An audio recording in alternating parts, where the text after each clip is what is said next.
Friends, কেমন আছেন সবাই? চিনিস চিলি ব্লগের নতুন ভিডিওতে আপনাদের সকলকে স্বাগত জানাই। ঘড়িতে বেজেছিল সকাল 11টা আর দিনটা ছিল 2024-এর ডিসেম্বরের 5 তারিখ। ওই দিনটা দেশে আমার শেষ দিন ছিল। জাপান আসতে দেরি ছিল, কিন্তু হঠাৎ করে প্ল্যান হয়েছিল যে আমাকে জাপান আসতে হবে। মা যখন লাগেজ গোছাচ্ছিল সেই সময় মায়ের সাথে আমার শেষ মুহূর্তের গল্প হচ্ছিল। মা বাবা যেন খুব ভালো থাকে, আমার খুব ভালোবাসার আমার বাড়িটা। সবাইকে আমি এটাই বলছিলাম, তোমরা সবাই ভালো থাকবে, আমি আবার খুব তাড়াতাড়ি সামনের বছর ফিরবো। সুন্দর কেটেছিল আমার এই 3 মাস ইন্ডিয়াতে।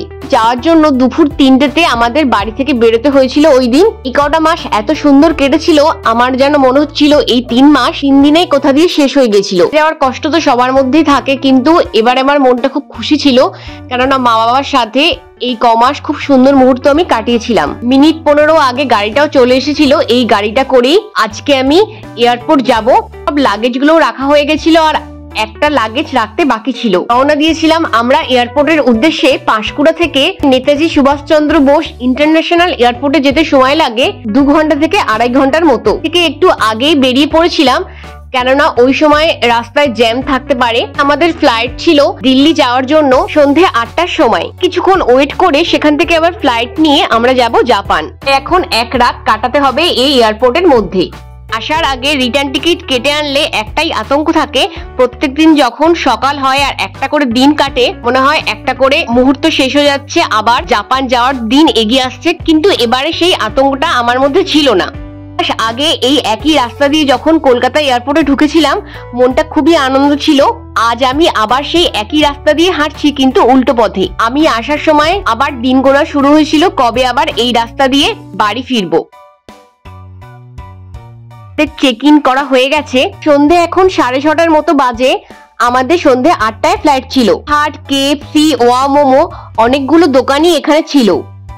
আমার জন্য নিয়েছিলাম চিকেন মোমো আর আমার ফ্রেন্ডটা নিয়েছিল ওর জন্য ধোসা। শাক তো আর চাইলেও ওই দেশে গিয়ে পাবো না। যাওয়ার আগে এত সুন্দর খাবারগুলো যখন পেলাম, তাই ভাবলাম খেয়ে নি। সে তো চিকেন মোমো পাওয়াই যায় না, আর ধোসা পাওয়া গেলেও সেটার স্বাদ এতটাও সুন্দর নয়, আর অনেকই এক্সপেন্সিভ।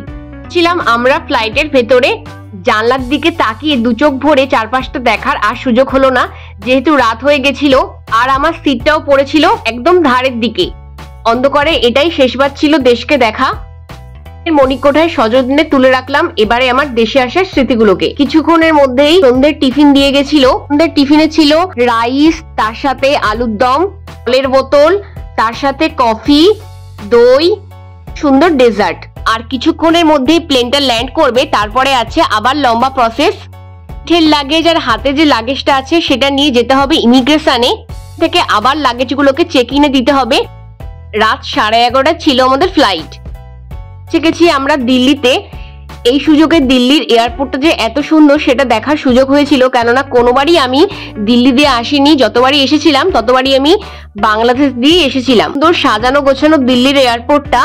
আর দিল্লির এয়ারপোর্টটা ছিল খুব বড়। প্রথমবার কেউ একা এলে হারিয়ে যাওয়ার সম্ভাবনা থাকতেই পারে। আমার তো খুব ভয় লাগছিল। একদম মন্ত্রমুগ্ধ হয়ে দেখছিলাম চারদিকটা এত সুন্দর সাজানো গোছানো করে সাজিয়েছিল এয়ারপোর্টটাকে। আমরা চলে এসেছিলাম দিল্লিতে। কিছুক্ষণ রেস্ট নেওয়ার পর আমাদের নেক্সট ফ্লাইট ধরার জন্য চলে গেছিলাম আমরা আমাদের গেটের কাছে। আমরা রাত 12টার সময় উঠে আমরা 1-2 ঘন্টা ঘুমিয়ে নিয়েছিলাম। ফ্লাইট আমাদের ছাড়ার কথা ছিল 12টার সময়, কিন্তু কিছু প্রবলেমের জন্য ফ্লাইট ছেড়েছিল রাত 2টোর সময়। দিকে আমাদের খাবার দিয়ে গেছিল। যেহেতু জাপানে 2 জন এসেছিলাম, সেজন্য আমি বসেছিলাম একদিকে আর আমার ফ্রেন্ডটা বসেছিল একদম অন্যদিকে। 2 জনের সিট 2 রকম ছিল। দিয়েছিল রাইস, চিকেন কষা, একটা বান, তার জলের বোতল, আর তার সাথে কিছু পাস্তা, একটা বাটারও ছিল। পাউরুটি দেওয়ার একটাই সুবিধা, যদি খাবার দাবার গুলো অতটাও পছন্দ না হয়, পাউরুটির সাথে বাটার লাগিয়ে খেয়ে নেওয়া যায়। তা কমপ্লিট হয়ে যেতে এই ইন্টারন্যাশনাল ফ্লাইটে ড্রিঙ্ক দেয়। অনেক কিছু ড্রিঙ্ক নিয়ে এসেছিল, কিন্তু আমি আমার জন্য অরেঞ্জ জুসই নিয়েছিলাম। 9টা আমরা পৌঁছে গেছিলাম নারিতা এয়ারপোর্টে। কাজ কমপ্লিট হয়ে গেছে। এবার লাগেজ কালেক্ট করে নিচ্ছি। বাসের জন্য ওয়েট করছিলাম, কেননা এয়ারপোর্ট থেকে বাসে করে আমাদের বাড়ির যে স্টপেজ ওখানে যেতে লাগে পুরোপুরি 1 ঘন্টার মতো। এই হাজবেন্ড এসে আমাদের গাড়ি করে আমাদের বাড়িতে আমাদের নিয়ে যাবে। সকাল 9টা মানে দেশে টাইম সকাল 6:30টার মতো। চারপাশের সুন্দর দৃশ্যগুলো দেখছিলাম, তখন আবার মনে পড়ছিল প্রথম যখন জাপানে এসেছিলাম তখনের স্মৃতিটা। বাসে চেপে প্রথমবার আমি এয়ারপোর্ট থেকে বাড়ির দিকে রওনা দিয়েছিলাম।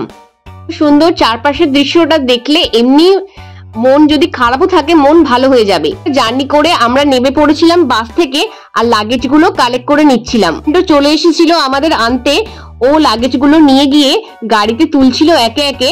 এরকম ছেড়ে আসার দুঃখ ছিল, সেরকম অনেকদিন পর হাজবেন্ডকে দেখে কি যে আনন্দ হচ্ছিল, খুবই ভালো লেগেছিল এক প্রকার। আমরা ওখান থেকে গাড়িতে উঠে আমরা বাড়িতে ঢুকিনি, আমরা এসেছিলাম শপিং মলে রাত্রেবেলার খাবার কিনে নেওয়ার জন্য। অত জার্নি করে এসে আর ইচ্ছাও হচ্ছিল না রান্না করে খাওয়ার। এয়ারপোর্টে সকাল 9টায় নেমে ওখান থেকে আমরা বাস পেয়েছিলাম অনেকটাই দেরি করে, 2 ঘন্টা না 3 ঘন্টার মতো আমাদের ওয়েট করতে হয়েছিল এয়ারপোর্টে, কেননা সাথে সাথে আমরা বাস পাইনি। সবকিছু কাজ মিটিয়ে আমরা যখন বাড়ি ফিরেছিলাম তখন বেজেছিল বিকেল 3:30 থেকে 4টের মতো। পুরো রাস্তাটায় পুরোনো বিল্ডিং এর সামনে আমি আবার ফিরলাম। 3 মাসের জন্য বিদায় জানিয়ে আমি ইন্ডিয়া গেছিলাম। টায়ার্ড হয়ে গেছিলাম, আর সারা রাত ঘুমও হয়নি ওই ফ্লাইটের ছোট্ট জায়গার মধ্যে বসে বসে।